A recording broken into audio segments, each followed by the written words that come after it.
আমন্ত্রণ news 24 sports লাইটে আপনাদের সঙ্গে আছি আমি শাহরিয়ার বাবু। চলুন দর্শক জেনে নেই আজকের ম্যাচের বিস্তারিত রিপোর্টের বাকি অংশে। আমাদের একজন মাহমুদুল্লাহ তাওহিদ হৃদয় আছে। এই দুইজন খেলোয়াড় দলে না থাকলে কি হতো সেটা একবার ভাবেন তো। যাই হোক, আজ বাংলাদেশকে 10-এর ভিতরে কত দিবেন আপনাদের উপরেই ছেড়ে দিলাম। আজ তো দলে ছিল না সৌম্য সরকার, তবে লিটন শান্তর ব্যর্থতায় ধামাচাপা পড়ে যাচ্ছে যে সাকিব আল হাসানের পারফরমেন্স, সেটার বিষয়ে আপনাদের মতামত কি? যদিও এই মাঠেই অঘটন ঘটেছে কাল ভারত পাকিস্তান ম্যাচে, আর ঠিক সেই অঘটনটাই আজ ঘটলো বাংলাদেশ আফ্রিকার ম্যাচে। পাওয়ার প্লেতে মাত্র 24 করা দক্ষিণ আফ্রিকার 4 উইকেট তুলে নিয়ে উড়ন্ত শুরু পেয়েছিল বাংলাদেশ। সেখান থেকে 79 রানের জুটিতে প্রোটিয়াদের চ্যালেঞ্জিং পুঁজি এনে দিয়েছেন হেনরিক ক্লাসেন ও ডেভিড মিলার। সোমবার 10 জুন টস জিতে ব্যাটিংয়ে নেমে ব্যাটিং বিপর্যয়ে পড়ে প্রোটিয়ারা। দলীয় 23 রানে 4 উইকেট হারায় তারা। ইনিংসের প্রথম ওভারে রেজা হেন্ড্রিক্সকে সাজঘরে ফেরান তানজিম সাকিব। এক ওভার পরে আরেক ওপেনার কুইন্টন ডিকককে বোল্ড করেন এই তরুণ পেসার। প্রোটিয়াদের পরের আঘাতটা দেন তাসকিন আহমেদ।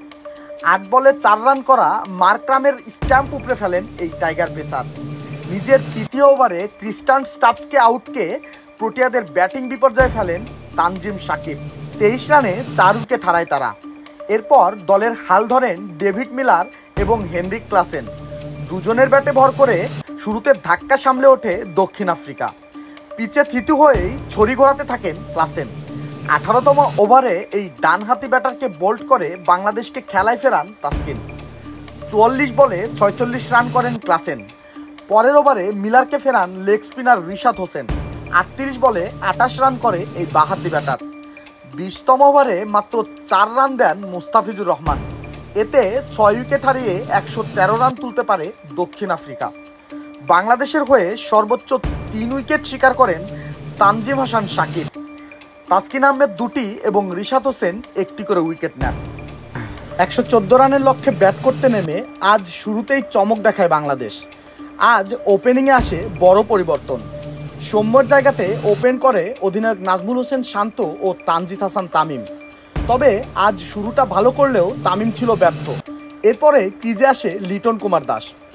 13 বলে 9 রান করে ক্রিজ ছাড়েন লিটন। এরপরে শান্তকে সঙ্গে নিয়ে সাকিব কিছুটা জুটি করলেও টানা ব্যর্থ প্যাভিলিয়নের পথ ধরেন সাকিব আল হাসান। ব্যাটে বলে কোনোখানেই ভালো করতে পারছেন না সাকিব। সাকিবের বিদায়ের পরে শান্ত আর দলের জন্য কিছু করতে পারেননি। মাত্র 14 রান করেই ক্রিজ ছাড়তে হয়েছে তাকে। আর এতে করে 10 ওভারের ভিতরে 4 উইকেট হারিয়ে বাংলাদেশের সংগ্রহ দাঁড়ায় মাত্র 50 রান।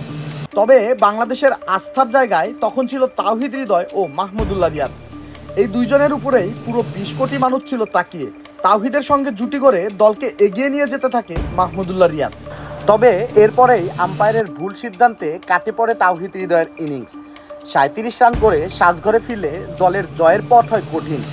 এরপরে জাকের আলী ও মাহমুদুল্লাহর জুটি চেষ্টা করে যায় দলকে জয়ে ফেরাতে। তবে শেষ দিকে আফ্রিকান নিয়ন্ত্রিত বোলিংয়ের কাছে হেরে যায় টাইগাররা।